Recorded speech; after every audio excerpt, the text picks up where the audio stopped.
What up, y'all? Welcome back to another episode of the Pretty Girl Progression Podcast. I am your girl, Sherelle. If you are new here, welcome. I hope you stay. And if you have been here before, girl, welcome back.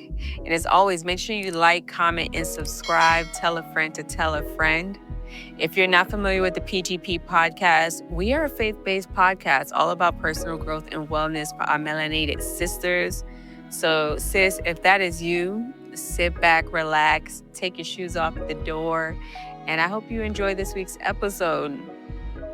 Every week, I do my best to just give y'all a quick catch-up and yap of what's been going on in my world. And honestly, if it seems like my energy is a little down, it's because it saddened me to say, I lost my grandpa on December 12th. He went home to be with the Lord at 92 years old. And, the family is obviously very sad. I'm very sad. The morning that we got the call that grandpa was gone, which I got to be with him, days prior, hours prior from him leaving us, the hospice nurse came. That's when I kind of knew it was okay. It's getting really real. Grandpa wasn't really eating much.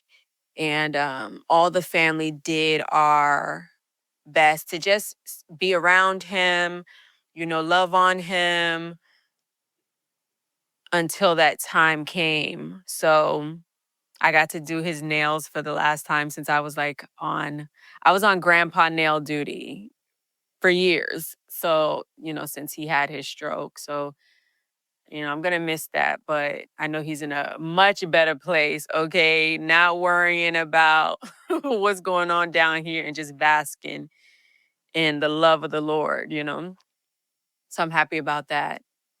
It's interesting because the day that we found out, me and my cousin, we were about to get on the road to head to Orlando for me to host the Creators Gala. And when we got the call, I honestly wasn't sure if I was going to go anymore. But because we got the call, grandpa was still home. He did pass in his home, and he had the best nurses. He had all his family there, for the months and the days and the years. He was very comfortable at home. So I'm grateful that, his kids, my uncles, my aunts were able to afford and allow him to be comfortable, in his own space. So we were with him up until, the people from the funeral home came and put him into the van so they can go do what they have to do to prepare for his wake. So I was grateful for that. And me and my cousin gave ourselves a few hours to just regroup, grab something to eat, and then get on the road. And we made it to the gala because I really didn't want to uh, lose my commitment to it, to hosting it. But at the same time, the whole team over there understood. But we made it. So we are preparing for grandpa's going home. We're going to give him a big celebration the only way we know how. We're going to have a Haitian band for him. We're going to have drinks for him. Everything's already prepared.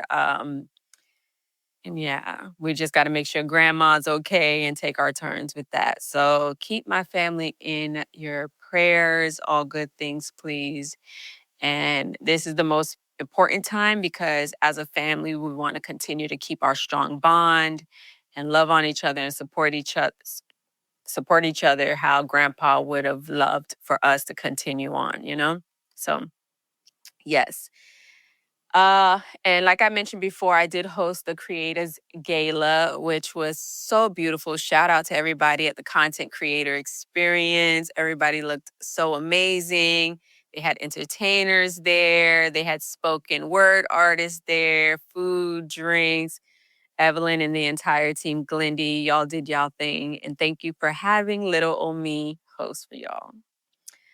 And that's my little catch up and yap for what's been going on in my world. And I want to get straight into this week's topic, which this topic stems from a crash out that I had on my way to work a few weeks ago. And after having a conversation with my man, he said, like it's okay to be unsatisfied, but still blessed. And that just sparked this week's conversation. Because have you ever like thanked God, but in the same breath, you've complained? Or like, you thank God for this job that you have, but at the same time, you're like, Lord, what is this?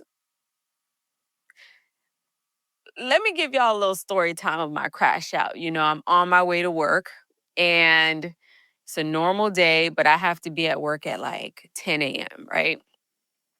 So I'm driving to work and I'm just like not feeling it. I'm like, I don't want to do this anymore. I don't want to do this anymore. I don't want to have to go to this job, like, have to work hours to make money. And like, Lord, why are we here doing this? Like, what? It just did not make any sense to me because I know that I love potting. I know that I love connecting people and like bridging the gap. I know that I love doing events. And I immediately called my loved ones. Okay. I called my cousin and I just was, at first, it was all good. And then I just start busting out crying, like so frustrated. And she really had to just talk me off the ledge in the sense of, you're okay. Like, you're blessed. Because at first, she was going to tell me about myself. Like, how you just going to be crying and complaining and everything? Like, God didn't do X, Y, and Z for you. And it's really important for me to have this conversation of, you can be unsatisfied with the things that are happening in your life and still know that you are blessed, that you still know that you have favor over your life.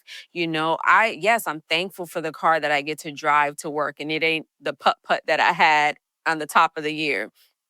I'm grateful that I've moved into a new apartment and I'm not, dealing with my old landlord. I'm grateful that I can leave my old job that I literally was on my hands and knees begging and praying the Lord to deliver me from, and He answered.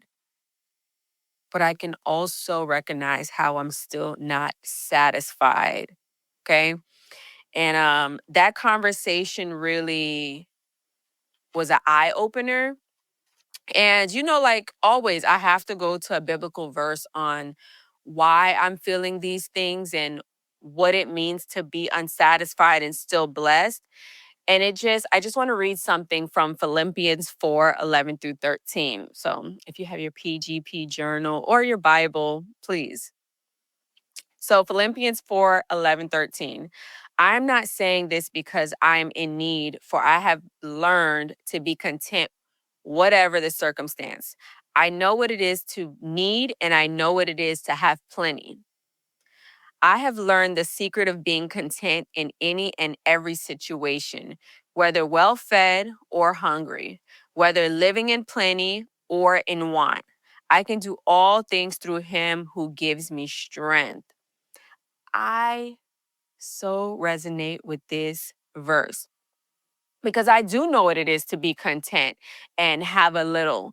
You know, I remember there was a time where I lost my job and I had to make $5 stretch for the entire week. So what did I have to do? I had to go to my grandma's house and eat at her house. I had to eat them dollar ramen noodles, okay, until I figured out what was next. And I was still happy and content. I was literally leaning on the Lord because of it, because I was going through these things.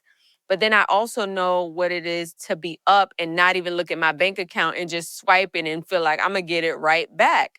I know all those things. And to me, this verse just is a reminder of you being content in whatever the circumstances is and knowing that yes, you can have plenty and you can have nothing.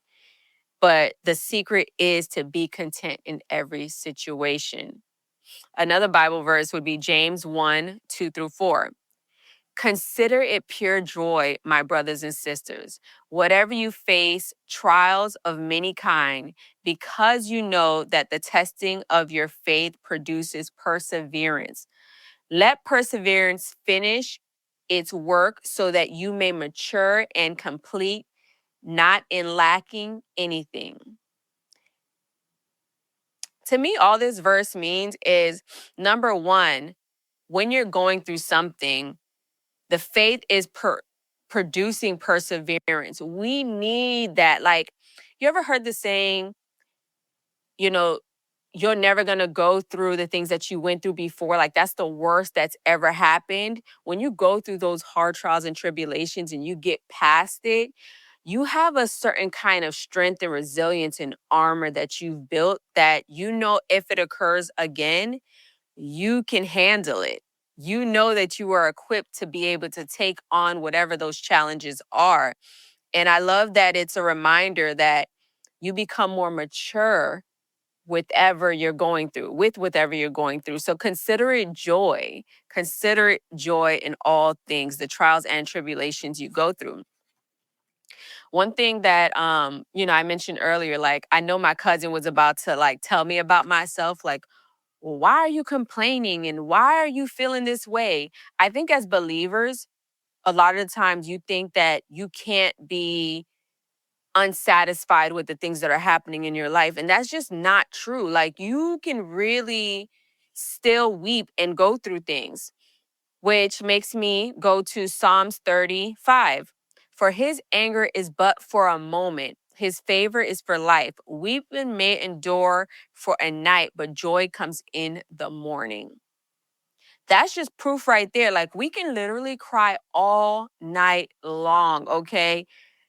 But in the morning, joy will come. So that's just showing you, like, yes, as believers, we can cry about things. We can call out to God and ask questions and be angry and feel however we're feeling, unsatisfied, but still know that the sun will come out tomorrow. That's like when we see rainbows, right? It's just a reminder of God's promise.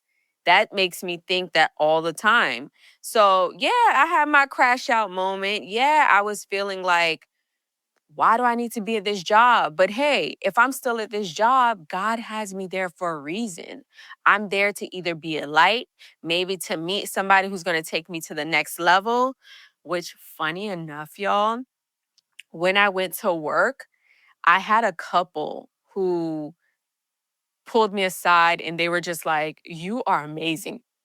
Excuse me, like you are amazing. Like you are one of the kindest people at this hotel. And she was telling me how her husband wasn't there at the time, but she was like, my husband built a hotel in this area. And I would love to like recommend you to the hiring manager there. It's like, okay, God, yeah, I said I don't want no 9 to 5, but who knows? That next job might be the last job. That might be the one that gets me to the next level. So everything happens for a reason. And it really gave me like more encouragement, the fact that, okay, I'm being seen, I'm being heard, and I know, God, you really heard me when that crash out happened. Okay. So I want to leave you guys with a few practical tips and tricks that I'm learning, and I hope it really helps.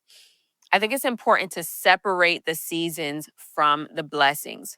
Write down what is frustrating you. I love to journal. So I literally write down the things that I'm not happy with, that are frustrating me, the things that I'm unsure about. And I make sure I write it in the sense of, okay, this is the season that I'm in. But then I also, on the flip side, write down, what is God sustaining me with? What is the blessing? The blessing is that I'm in a new job, which delivered me from the old one, that I'm driving a new car. It ain't the putt-putt from the last one. I'm recognizing the things that God is blessing me with, even in the season that I'm in right now. Act like you believe that more is coming. Mm, mm, mm, mm, mm. I know more is coming. I know that there's no way that God can bless me with, this podcast, this platform, call me to be able to share like my life with women and be a vessel and connect multiple women and, do great things and then sit there and complain about a little old job. Like it's just character building. So act like I believe more is coming because I know it is, right? So what do I do to help that process along? I clean my space. When you clean up your plate, and I've said this multiple times on multiple episodes, when you clean up your space, it gives you more clarity. You can think clearly. Update your resume. I had to do that today. So whenever this comes out, just know my resume is updated. I start preparing the new vision board. I start preparing for the things that I hope to come. And start preparing for the next level that you're going to go to, because there's always another level. And always remember this too. Like, I like to say this quote: I don't love this season, but I honor the provisions inside of it. I don't love this season, but I honor the provisions inside of it. Again, recognizing that, yeah, I'm feeling unsatisfied, but knowing that I'm still blessed in everything. So I also like to give you just some practical action steps that you can use. Instead of thank you for everything, name 3 specific things that you are thankful for. Thank you for the consistent income. Thank you for the consistent peace of mind. Thank you for the favor that I didn't earn. Heavy on that one, okay? Just continue to speak life over yourself, because that's really all it is. God is just looking for our yes. He didn't say it was going to be easy. It wasn't going to be a walk in the park, but it's definitely going to be worth it. So, ladies, I hope that you enjoyed this week's episode, and just know that it's okay to be unsatisfied with the things in your life. Just do a temperature check on what's happening. Cry it out if you have to, because joy comes in the morning, and know that everything is going to be all right. And ladies, if you're looking for any tools or resources, feel free to go to prettygirlprogression.com. You can pick up your daily devotional or your journals.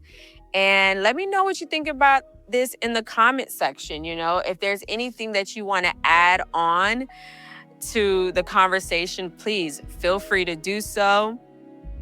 And thank you, ladies. Until next time, love yourself.